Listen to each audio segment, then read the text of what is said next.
Welcome to Tiwari sir की पाठशाला बच्चों। आज हम क्लास 9th में पढ़ने जा रहे हैं लीनियर इक्वेशन इन 2 वेरिएबल। ठीक है जी। आप लीनियर इक्वेशन इन 1 वेरिएबल आपने पढ़ा हुआ है, वो क्या होता है? उसका स्टैंडर्ड फॉर्म होता है लीनियर इक्वेशन इन 1 वेरिएबल आपने पढ़ा है। ठीक है। इसका स्टैंडर्ड फॉर्म होता है ax plus b equal to 0। यानी इसमें एक ही x वाला टर्म रहेगा और एक कांस्टेंट टर्म रहेगा, और इसमें ये श्योर है कि a जो है वो 0 नहीं हो सकता है कभी भी। a यदि 0 होगा तो x ही कैंसिल हो जाएगा, तो फिर ये वेरिएबल वाला टर्म ही कैंसिल हो जाएगा इसमें। तो कंडीशन ये है कि इसमें a 0 नहीं होना चाहिए, बाकी a कोई भी कांस्टेंट हो सकता है। ठीक है। अब इसमें इसका सॉल्यूशन यदि हम निकालते हैं सॉल्यूशन, तो सॉल्यूशन ओनली वन सॉल्यूशन होगा, ओनली वन सॉल्यूशन होगा। ठीक है। सॉल्यूशन इसका जैसे मान लीजिए कि 2x प्लस 3 इक्वल टू 0 है, तो इसका मतलब ये है कि x इक्वल टू कितना हो जाएगा? x इक्वल टू -3/2, यानी एक सॉल्यूशन निकलेगा इसका। तो एक सॉल्यूशन निकलेगा। और यदि आपको कहा जाए कि इस इक्वेशन को आप ज्योमेट्रिकली रिप्रेजेंट करिए, तो आपको पता है कि ये नंबर लाइन पे रिप्रेजेंट कर सकते हैं इसको हम। कि यहाँ पर मान लो कि यहाँ पर ये 0 है, ये 1 है, ये 2 है, ये 3 है, इधर -1 है, इधर -2 है, इधर -3 है। तो 3/2 का मतलब है -1.5, तो ये -3/2 यहाँ पर होगा। ये आपने लीनियर इक्वेशन इन 1 वेरिएबल के बारे में मैंने आपको बताया। थोड़ा रिकैप करिए ताकि आपको ये पता चले कि लीनियर इक्वेशन इन 2 वेरिएबल और लीनियर इक्वेशन इन 1 वेरिएबल में क्या डिफरेंस है, दोनों में क्या समानता है। अब यदि मान लीजिए कि हम 2 वेरिएबल की बात करते हैं, linear equation in 2 variable, linear equation in 2 variable,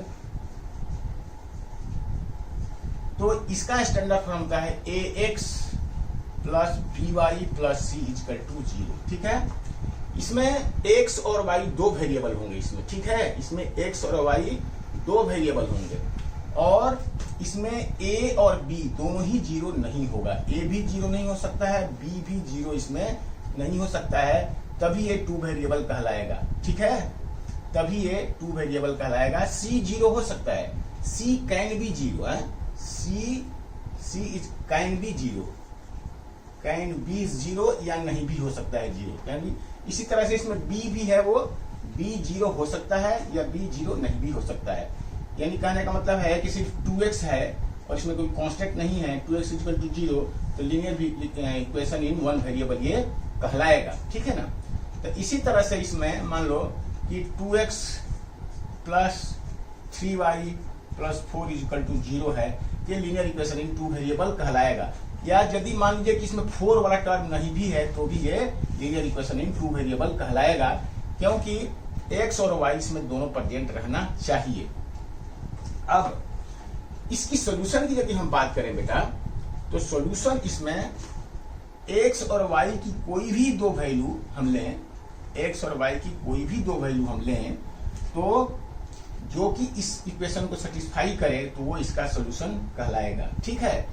तो मान लीजिए कि हम एक दूसरा इक्वेशन ले लेते हैं। जैसे मान लीजिए कि x plus y equal to 4, तो x की वैल्यू 1 भी हो सकती है, y की वैल्यू 3 भी हो सकती है, या x की वैल्यू 2 भी हो सकती है, y की वैल्यू भी 2 हो सकती है, x की वैल्यू 3 हो सकती है, या y की वैल्यू 1 हो सकती है, या x की वैल्यू 0 हो सकती है, y की वैल्यू 4 हो सकती है, या x की वैल्यू 4 हो सकती है, y की वैल्यू 0 हो सकती है, या x की वैल्यू मान लीजिए कि ये 3/2 है, यानी कि हाफ, तो ये कितना हो जाएगा?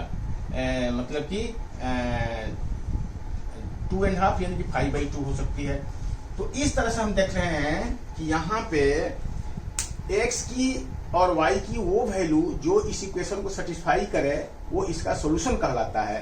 तो इस तरह से आप देख रहे हैं कि यहाँ पर x और y की बहुत सारी वैल्यू हो सकती हैं जिससे कि इक्वेशन सेटिस्फाई करेगा।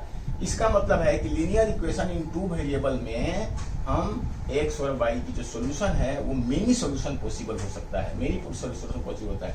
यानी से लीनियर इक्वेशन इन वन वेरिएबल है, इसमें सिर्फ एक ही सॉल्यूशन होता है, ठीक है ना। एक्स की वैल्यू इसमें 1 आएगी, ओनली 1। लेकिन linear equation in two variable में एक्स की बहुत सारी वैल्यू होगी, there will be many solution, ठीक है ना। There will be many solutions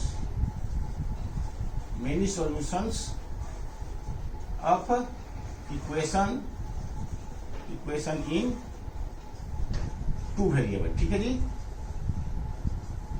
linear equation in two variable, इसके बहुत सारे सॉल्यूशन होंगे बेटा। सॉल्यूशन कैसे निकालेंगे ये हम बाद में पढ़ेंगे, लेकिन अभी आप ये समझिए कि इसमें बहुत सारे सॉल्यूशन होंगे। अब ग्राफ जब दिखाना है तो देखो, ग्राफ में यदि आप इसमें रिप्रेजेंट करना है ज्योमेट्रिकली, तो ज्योमेट्रिकली आपने देखा कि इसमें एक ही वेरिएबल होता है, इसलिए इसको स्ट्रेट लाइन के ऊपर में हम लीनियर मतलब लाइन नंबर लाइन के ऊपर में हम इसको रिप्रेजेंट करते हैं। लेकिन इसमें एक्स और वाई दोनों है, तो एक्स और वाई दोनों, ये एक्स एक्सिस है और ये एक्स एक्सिस है और ये वाई एक्सिस है।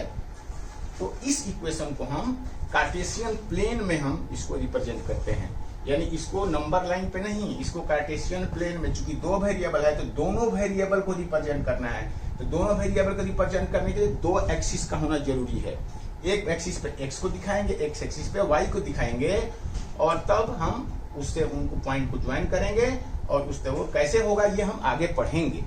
आगे आपको ये चीज हम पढ़ने वाले हैं, ये linear equation in two variable को हम ग्राफ पे कैसे खींचेंगे, इस स्ट्रेट लाइन को। ये भी एक स्ट्रेट लाइन है, ये represent a straight line.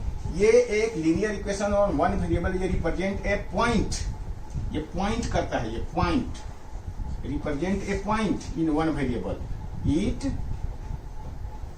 Represent a point on number line. लेकिन ये this represent a straight line, this represent a line in Cartesian plane. ये कार्टेशियन प्लेन में एक स्ट्रेट लाइन को रिप्रेजेंट करता है, ये represent a point on a number line. तो अब बेटा इसमें ये आपको समझ में आ गया कि linear equation in two variable को हम एक्स और वाई दोनों ही एक्सिस पर रिप्रेजेंट करेंगे, एक पे नहीं होगा प्रेजेंट ये, क्योंकि एक्स और वाई इसमें दो वेरिएबल है। अब यहाँ पे थोड़ी सी बात ये आती है कि क्या इसका नाम तो स्ट्रेट, ये भी एक लीनियर इक्वेशन है, तो क्या ये लीनियर इक्वेशन इसका नाम क्यों दिया गया, जब इसे पॉइंट ही रिप्रेजेंट कर रहा है। तो बेटा यदि लीनियर इक्वेशन का नाम, लीनियर का मतलब तो यही है कि ये भी एक स्ट्रेट लाइन रिप्रेजेंट करेगा, तो यदि इसको कार्टेशियन प्लेन में रिप्रेजेंट करेंगे हम इसको, तो बेटा तब ये भी एक स्ट्रेट लाइन को रिप्रेजेंट करता है। ध्यान से समझिए कि यदि आपको ये नहीं कहा गया है कि कार्टेशियन प्लेन में रिप्रेजेंट करिए, कार्टेशियन, आप सिर्फ इतना याद रखिए कि कार्टेशियन प्लेन में रिप्रेजेंट आप तभी करोगे जब दो वेरिएबल आपके पास होंगी, दोनों वेरिएबल होगा एक्स और वाई, तभी कार्टेशियन प्लेन में ये रिप्रेजेंट होगा। अदरवाइज यदि सिर्फ एक ही वेरिएबल है तो एक वेरिएबल के लिए सिर्फ नंबर लाइन के ऊपर में रिप्रेजेंट होगा। लेकिन इस इक्वेशन को भी हम कार्टेशियन प्लेन में रिप्रेजेंट कर सकते हैं, और तब ये एक स्ट्रेट लाइन बनाएगा ये भी। तो इसीलिए इसका नाम है लीनियर इक्वेशन इन वन वेरिएबल। ये भी एक स्ट्रेट लाइन को रिप्रेजेंट करता है, लेकिन वो लीनियर इक्वेशन इन वन वेरिएबल को हम कैसे इसमें करेंगे वो हम आगे पढ़ेंगे, आपके सिलेबस में ये बात है। तो अभी तक आप इतना ही समझिए कि अभी तक आपने यही पढ़ा है कि ये वन वेरिएबल वाले को हम एक स्ट्रेट लाइन पर रिप्रेजेंट करते हैं, और टू वेरिएबल वाले को हम कार्टेशियन प्लेन में करेंगे, क्योंकि वहां पे दो वेरिएबल को रिप्रेजेंट करने की व्यवस्था हमारे पास में है, एक एक्स एक्सिस और एक वाई एक्सिस। लेकिन जिसमें सिर्फ एक एक्सिस है उसको हम कार्टेशियन प्लेन में रिप्रेजेंट नहीं करेंगे। और तो तब जब आप इसको रिप्रेजेंट करेंगे तो देखेंगे कि ये एक स्ट्रेट लाइन को रिप्रेजेंट करता है, इससे एक स्ट्रेट लाइन बन जाएगी। Linear equation in two variable से एक स्ट्रेट लाइन बन जाएगी, इसीलिए इसका नाम है लीनियर इक्वेशन। लीनियर मतलब लाइन वर्ड से लीनियर शब्द बना है। तो ये कैसे होगा ये हम आगे पढ़ेंगे। तो चलिए, ये तो इंट्रोडक्शन था बेटा। तो आगे हम करते हैं।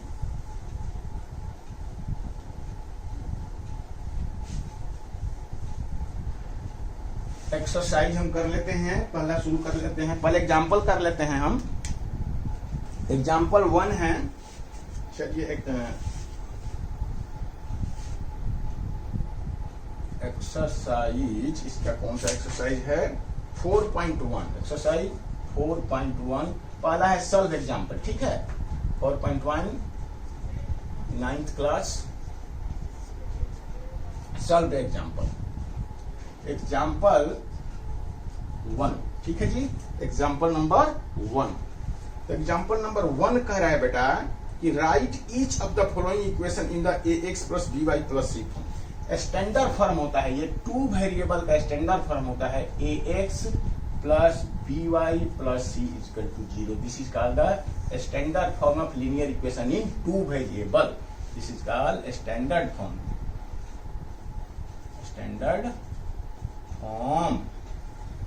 Standard form of linear equation in 2 variable.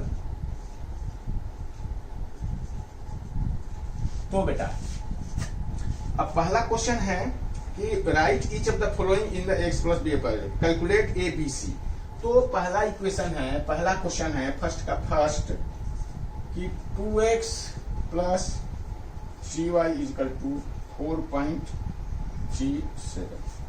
तो देखो इससे कंपेयर करो तो क्या, यानी राइट साइड में 0 होना चाहिए और लेफ्ट साइड में ये किया है। तो इसको कैसे लिखोगे कि 2x plus 3y minus 4.37 equal to 0। इस फॉर्म में आ गया।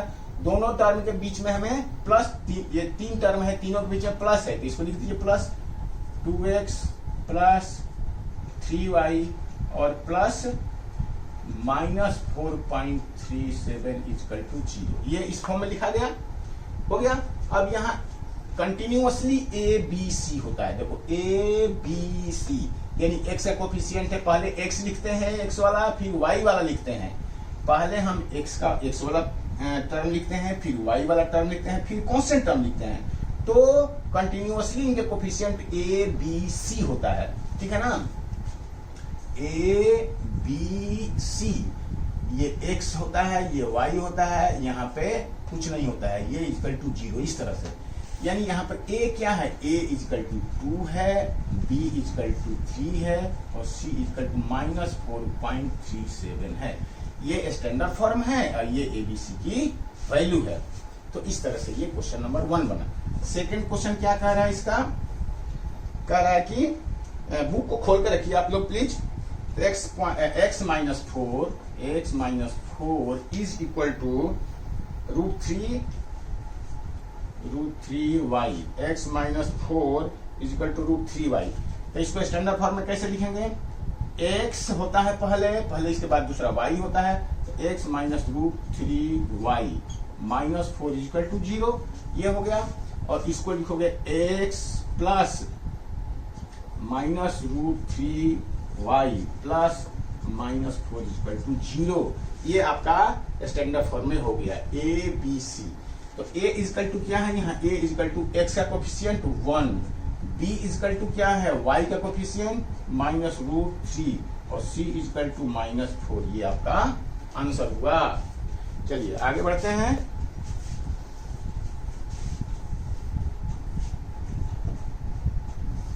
अब है बेटा थर्ड, इसका थर्ड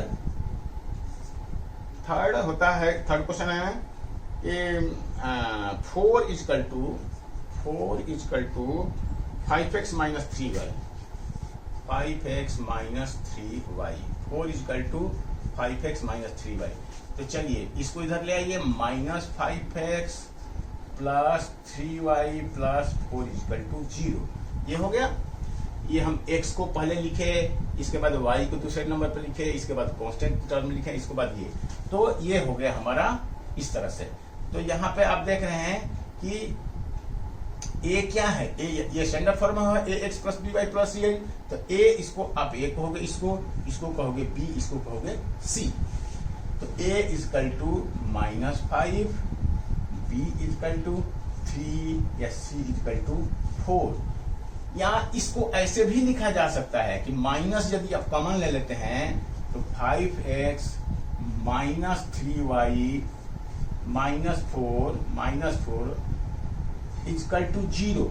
और ये माइनस जो है वो इधर जाके क्या हो जाएगा, 0 हो जाएगा। ये यानी कि 5x minus 3y -4 is equal to 0।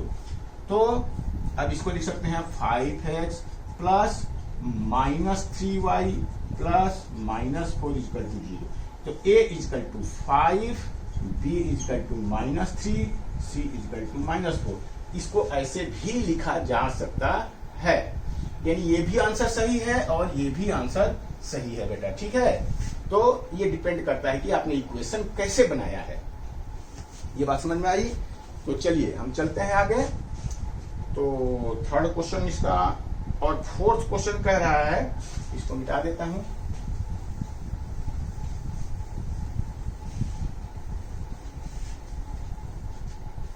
Fourth question कह रहा है बेटा कि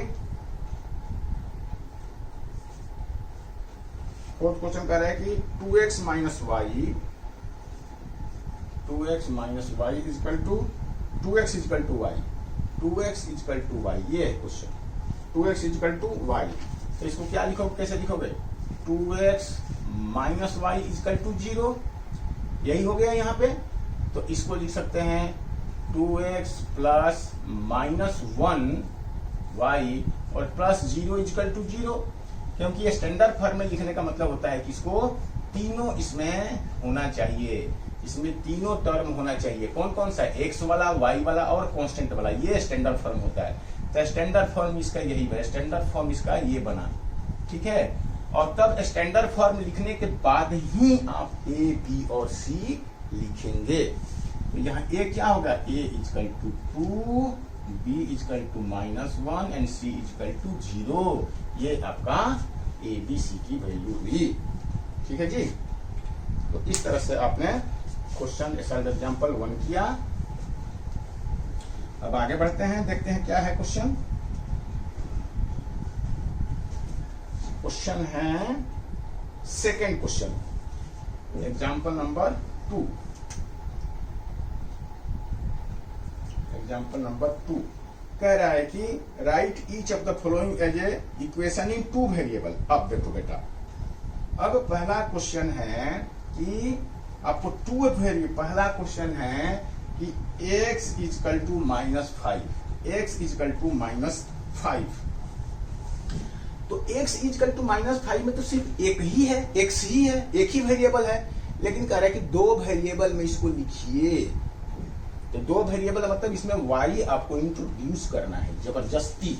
यानी तब क्या लिखोगे? ऐसा y लगाओगे इसका वैल्यू भी चेंज ना होता। x plus 0y equal to -5। ये हो गया 2 वेरिएबल में। क्योंकि 0y का तो मतलब क्या है? कुछ भी नहीं, 0 ही है इसका मतलब। 0 ऐड कर दिया आपने तो इससे कोई फर्क नहीं पड़ेगा इक्वेशन में। इक्वेशन में यदि किसी भी साइड आपने 0 ऐड कर दिया तो इक्वेशन में कोई भी चेंज नहीं आया।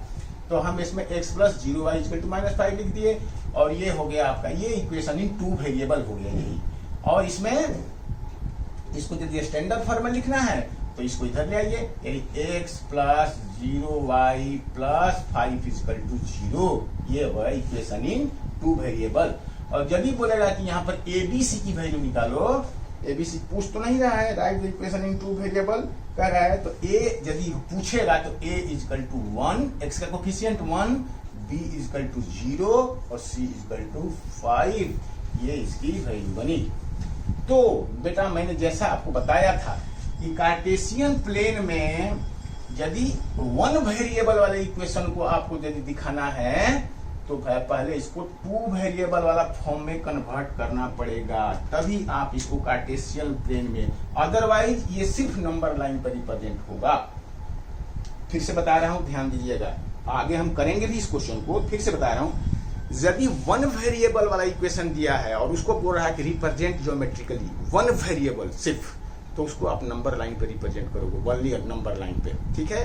क्योंकि लेकिन जब कार्टेशियन प्लेन की बात आती है तो उसमें 2 वेरिएबल होते हैं, एक्स और वाई दोनों एक्सिस, और एक ही इक्वेशन वाले को, जैसे इसी को कह रहा है कि आप इसको कार्टेशियन प्लेन में रिप्रेजेंट करिए, तब आप इसको 2 वेरिएबल में आपको इसको कन्वर्ट करना पड़ेगा, तब इसको आप इसमें कार्टेशियन प्लेन में रिप्रेजेंट करोगे और तब ये एक स्ट्रेट लाइन को बनाएगा, इसीलिए इसका नाम होता है लीनियर इक्वेशन। समझ में आई बात? इसीलिए इसका नाम लीनियर इक्वेशन दिया गया है। हम आगे पढ़ेंगे तो और भी क्लियर होगा, आपको टेंशन लेने की बात नहीं है, इस चीज को मैं और कई बार रिपीट करूंगा, इसलिए आप बिल्कुल ही चिंता नहीं करना है आपको। चलिए फिर हम दूसरा क्वेश्चन करते हैं। इसका दूसरा क्वेश्चन करते हैं, कह रहा है कि y इजकल टू 2, तो इसको क्या लिखोगे 0x प्लस वाई, क्योंकि इसमें x नहीं है तो x को इंट्रोड्यूस करिए, तो 0x लिख दिया, plus y is equal to 2, और इसमें क्या लिखोगे 0x plus y minus 2 equal to 0। और इसमें यदि वो कहेगा कि ABC की वैल्यू निकालो, हालांकि ABC पूछ नहीं रहा है इसमें, लेकिन पूछा तो जा सकता है ना एग्जाम में, तो इसलिए वो बोलेगा कि पहले 2 वेरिएबल में कन्वर्ट भी करिए, फिर ABC भी निकालिए। तो यहाँ पर A is equal to 0, B is equal to 1, C is equal to -2, क्योंकि 2 को आप कैसे लिख सकते हो, ऐसे करके -2 ऐसे लिख सकते हो आप, है ना। तो C की वैल्यू यहाँ पे -2 आएगी। चलिए आगे बढ़ते हैं हम। थर्ड क्वेश्चन क्या कह रहा है?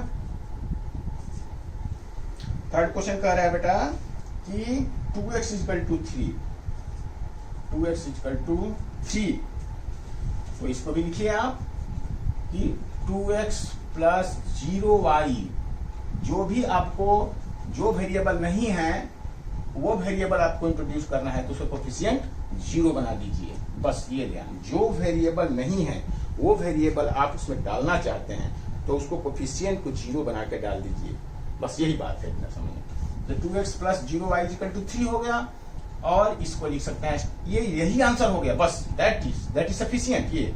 लेकिन मैं आपको बता रहा हूं कि यदि इसको कहता है कि स्टैंडर्ड फॉर्म में आप लिखना चाहते हैं तो इसको 2x plus 0y minus 3 equal to 0 आप लिख सकते हैं। ये भी आंसर सही है, ये भी आंसर सही है। लेकिन यदि बात स्टैंडर्ड फॉर्म में लिखने के लिए अलग से मेंशन कर देगा कि स्टैंडर्ड फॉर्म में लिखे, तो आपको ऐसे ही लिखना पड़ेगा।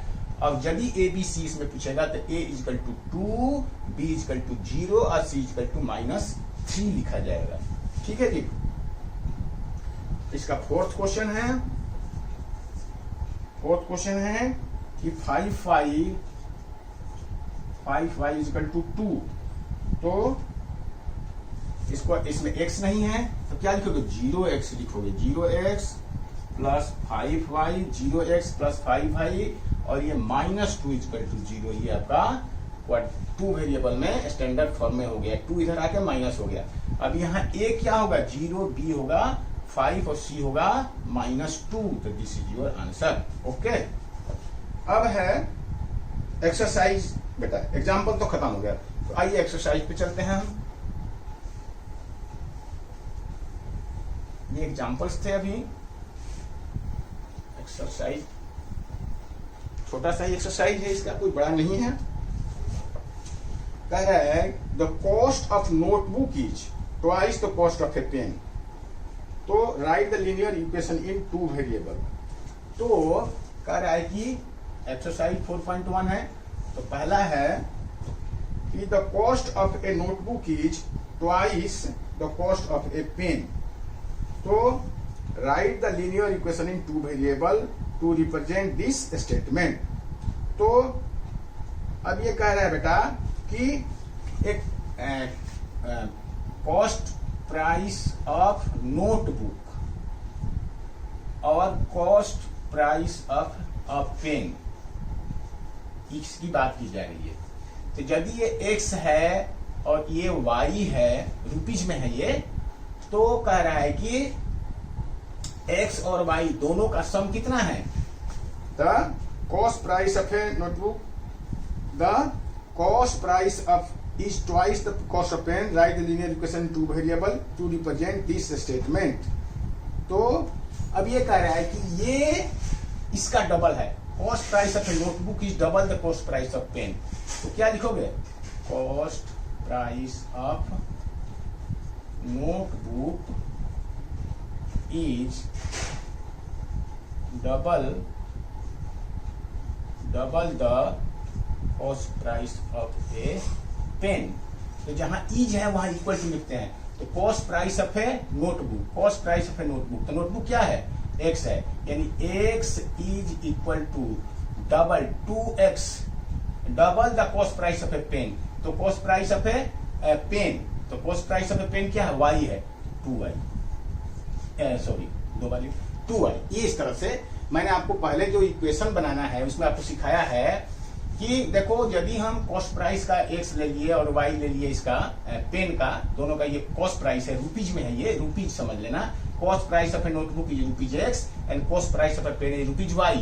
तो कह रहे हैं कि cost price of notebook double है, तो इसको हमने पहले लाइन को लिख दिया। अब लाइन में इज जहां आता है ना उसको हम इक्वल टू समझ लेते हैं। तो कॉस्ट प्राइस ऑफ बुक, तो बुक का कॉस्ट प्राइस क्या है, x, तो x इज मतलब equal to double the cost price of pen, यानी कि 2 डबल मतलब 2 into cost price of pen. Cost of pen क्या है, x, 2 into cost price of pen y, तो 2 इंटू y।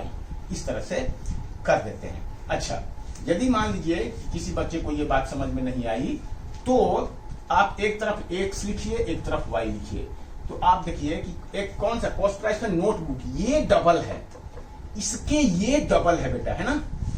और आपको इक्वेशन बनाने के लिए तो इक्वल टू तो लगाना ही पड़ेगा। इक्वेशन बनाना है तो इक्वल टू तो लगाना पड़ेगा ना, तभी तो इक्वेशन बनता है। हर इक्वेशन में इक्वल टू तो होगा ही होगा। तो इक्वेशन को दोनों के बीच में, और ये है डबल, तो क्या आप इक्वेशन लगा सकते हैं, नहीं लगा सकते हैं। इक्वेशन तभी आप लगाएंगे जब ये दोनों क्वांटिटी इक्वल होगी, तभी ना इक्वल टू यहाँ पे बीच में लगाएंगे। भाई 2 इज इक्वल टू 2 होगा, 3 इज इक्वल टू 3 होगा, 3 इज इक्वल टू 4 तो नहीं होगा। जब दोनों क्वांटिटी इक्वल नहीं है तो उनके बीच में इक्वल टू आप नहीं लगा सकते हैं। ये कह रहा है कि कॉस्ट प्राइस ऑफ नोटबुक नहीं, x is double of y। तो इस y को भी यदि आप डबल कर देंगे तब ना इसके इक्वल होगा। y को भी आप डबल करेंगे तो इसमें 2 मल्टीप्लाई करेंगे तब जाके आप यहाँ इक्वल टू का साइन लगाओगे। या x है y है, x है y है, तो दोनों के बीच में हमें इक्वल, ये यदि डबल है तो इसको हाफ कर दीजिए तो इसके इक्वल हो गया। ये जो चीज डबल था उसमें 2 डिवीजन लगा देंगे तो इसके इक्वल होगा ना, तब यहाँ इक्वल टू कर देंगे। तो इक्वेशन इस तरह से बना, यानी x is equal to 2y, ये भी वही बात है, x इक्वल टू 2 इधर चला जाएगा भाई। तो इस इक्वेशन को चाहे ऐसे भी आप समझ सकते हैं, या जल्दी जब इस तरह से आपके दिमाग में बैठ जाएगी तो इस तरह से फटाफट आप इक्वेशन लिख देंगे इस तरह से। तो इस तरह से हम इक्वेशन को बनाते हैं। ये पीछे की चीजें हमने कुछ रिकैप करा दिया।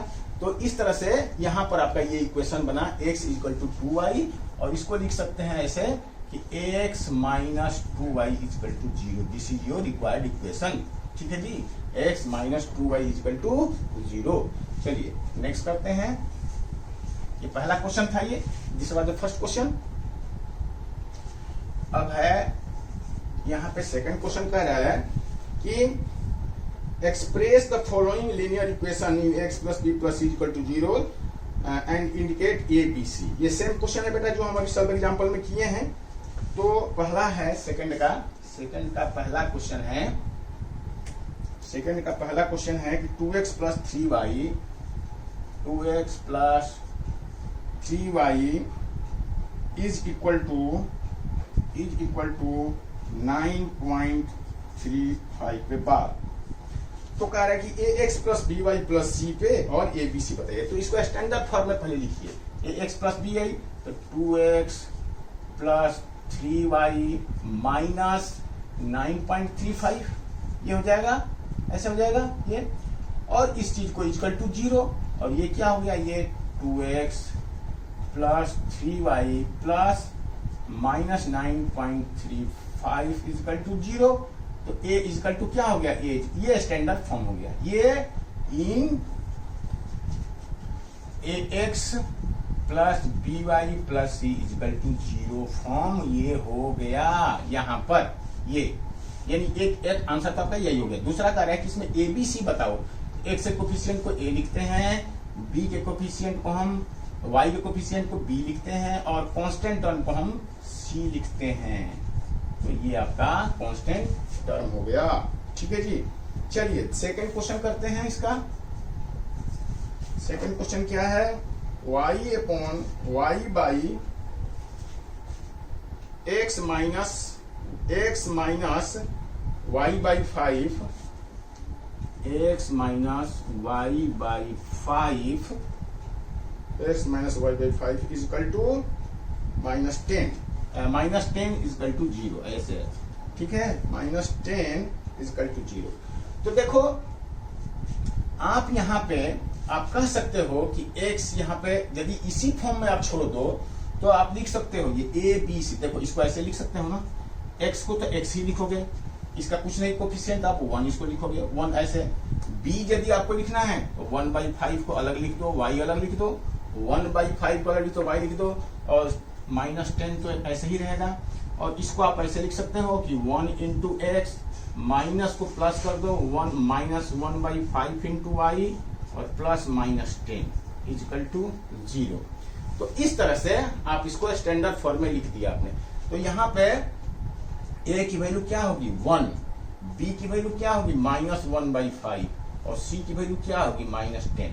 ये आपका इक्वेशन बना। ये का कोफिशिएंट है यहाँ पे, तो a is equal to 1, a is equal to 1, b is equal to -1/5 या c इज इक्वल टू -10। लेकिन इसका आंसर क्या दिया है हम देख लेते हैं एक बार।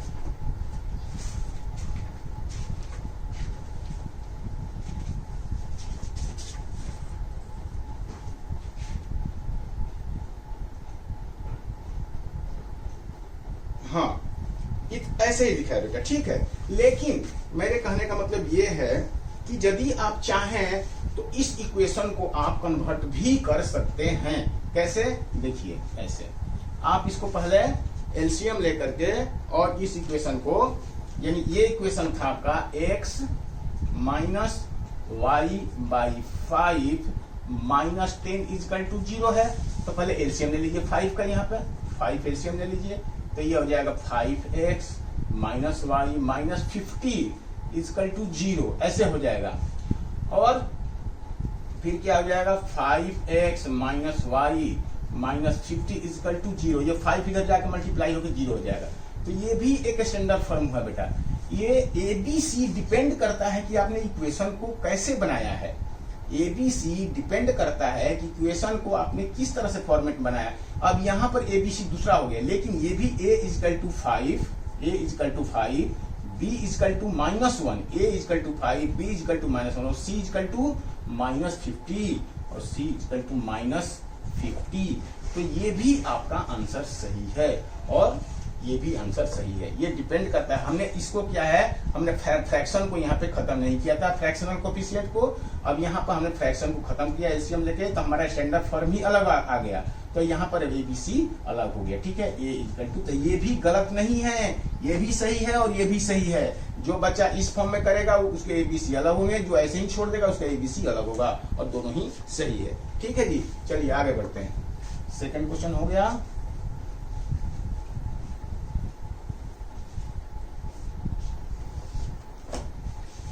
थर्ड क्वेश्चन है बेटा, थर्ड क्वेश्चन है -2x plus 3y equal to 6। तो इसको कैसे लिखोगे, -2x plus 3y minus 6 equal to 0। तो ये -2 into x plus 3 into y plus -6 equal to 0। तो a इक्वल टू क्या हो गया -2, a equal to -2, b equal to 3, c equal to -6। ये आपका आंसर है। कोई बच्चा कहता है कि हम माइनस कॉमन लेकर के उसने ऐसे लिख दिया 2x माइनस 3y, यहां से ऐसे माइनस कॉमन लेकर लिख दिया 2x माइनस 3y और प्लस 6 इक्वल टू 0। और ये नेक्स्ट बन जाएगा 2x minus 3y plus 6 equal to 0। तो अब उसका a हो जाएगा यहाँ पर 2, b हो जाएगा -3, c हो जाएगा 6। तो ये भी आंसर सही है। ये गलत नहीं है, दोनों ही आंसर हो सकते हैं इसके। लेकिन आपकी बुक में यही वाला दिया हुआ है, क्योंकि ये तो जानबूझ के आप अपने आप को काफी कंसेप्ट क्लियर हो गया, तो जानबूझ के ऐसा कुछ नहीं है कि इसका कोफिशिएंट 0 नहीं होना चाहिए, ठीक है ना। इसलिए इसको इस फॉर्मेट में करने की जरूरत नहीं है। लेकिन यदि किसी ने कर दिया तो उसका भी आंसर गलत नहीं है बेटा, मैं यही बताना चाह रहा हूं आपको, ठीक है। चलिए फोर्थ क्वेश्चन करते हैं आगे। फोर्थ क्वेश्चन करते हैं। Fourth, x is equal to 3y, x is equal to 3y। इसको हम लिखेंगे x minus 3y is equal to 0, और इसको लिखोगे x minus 3y plus 0 is equal to 0। ये स्टैंडर्ड फॉर्म हुआ, क्योंकि स्टैंडर्ड फॉर्म में 3 टर्म तो लिखने ही लिखने हैं, एक x वाला टर्म, एक y वाला टर्म और एक कांस्टेंट वाला टर्म। तीनों टर्म आपको लिखना है। या कांस्टेंट टर्म नहीं है तो कांस्टेंट टर्म आप 0 लिखोगे, लेकिन लिखोगे। अब यहाँ a इजकल टू क्या है 1, b इजकल टू -3 और c is equal to 0। This your a b c। इसके बाद क्वेश्चन नंबर 5 क्या है इसका, 2x इजकल टू -5y। तो इसको आप कैसे लिखेंगे, 2x plus 5y plus 0 is equal to 0, ठीक है जी। क्योंकि यहाँ c नहीं है तो 0 लिख दिया। a यहाँ हो गया 2, b हो गया 5, c हो गया 0। चलिए 6th question, 3x plus 2 equal to 0, ठीक है। 3x प्लस 2 इजकल टू, इसमें y नहीं है तो y इंट्रोड्यूस करिए इसमें। 2x प्लस 0y, y नहीं है इसमें तो 0y हो गया, प्लस 2 इजकल टू 0। तो a is equal to 2, b is equal to 0, c is equal to 2, a is equal to 3 है ये, 3, a is equal to 3, b is equal to 0, c is equal to 2। तो इस तरह से ये b c होगा। अब हम क्वेश्चन नंबर 7th क्या है, y माइनस 2 इजकल टू 0। इसको क्या लिखोगे, x नहीं है इसमें तो 0x plus y minus 2 equal to 0। तो यहाँ a क्या है, a is equal to 0, b is equal to 1, c is equal to -2। इस तरह से x का कोफिशिएंट a क्या है 0 है, y का कोफिशिएंट 1 है तो 1, b इजकल टू 1, c क्या होगा -2। तो इस तरह से a b c तीनों पता लग गया। अब चलिए